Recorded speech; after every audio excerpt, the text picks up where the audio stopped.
اتنا ہے بدنصیب ظفر دفن کے لیے، 2 گز زمیں نہ ملی کوئے یار میں۔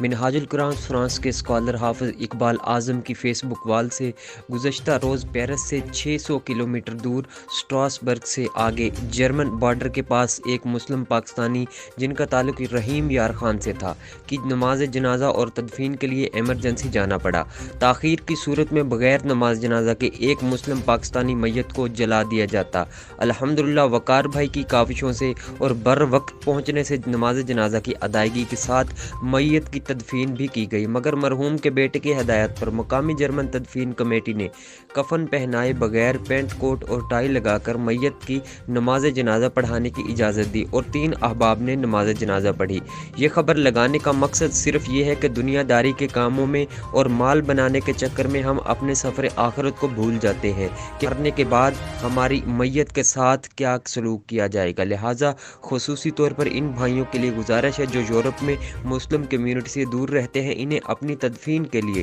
ضروری طور پر وصیت لکھ کر اپنی اولاد کو تلقین کر کے جانا چاہیے، ورنہ نہ کفن، نہ دفن، نہ جنازہ، نہ دعا، نہ فائدہ اس مال کا جس نے تمہاری آخرت برباد کر دی۔